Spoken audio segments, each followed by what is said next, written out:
WAKO is the biggest kickboxing organization in the world. It has succeeded in combining a lot of other kickboxing organizations under one umbrella and currently consists of about 110 countries.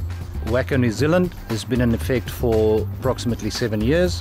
We do have a big future for kickboxing in this country, especially with the young ones. And I think New Zealanders at heart are really tough people, and therefore if the sport is properly regulated and we can involve as many young ones as we can, I think the sport will do really, really well internationally.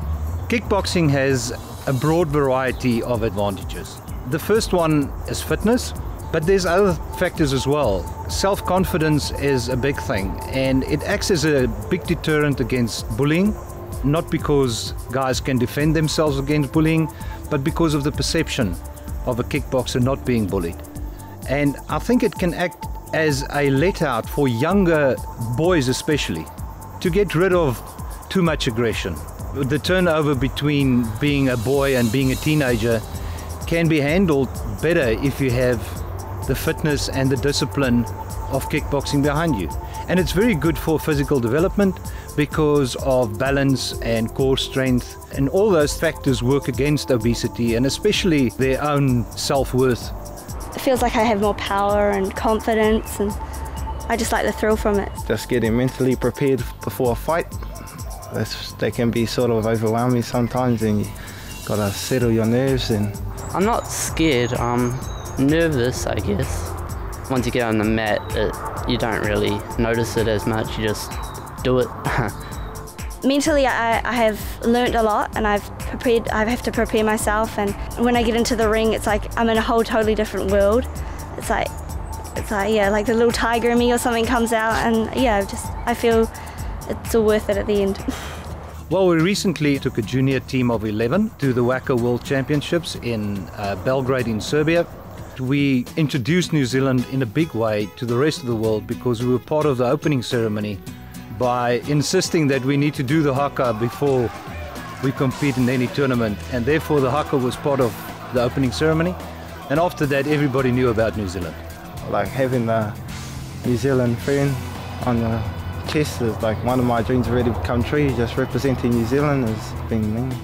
I don't know how he knows how proud I am and his mother, and to have son participate in a sport like this. Very proud.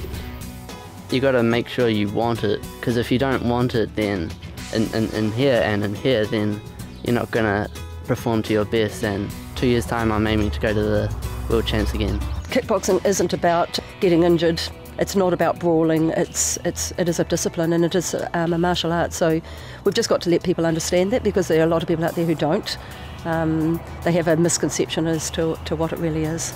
But the competing side of it is not the only attraction. There is the fitness side of it is a big attraction, especially to people that don't want to compete, but they can go up in the grading system of the sport, which works in the same way that karate and judo will work, and the acquiring of different color belts. So you can compete in the sport without actually stepping into the ring and better yourself from year to year. For WAKO, I like it because it draws from a number of different martial arts. It's not just about one form. So when you go to a WAKO World Champs, you find that you have people from kickboxing, Muay Thai, karate, taekwondo, a whole range of different martial arts joined together, and I think that's quite healthy.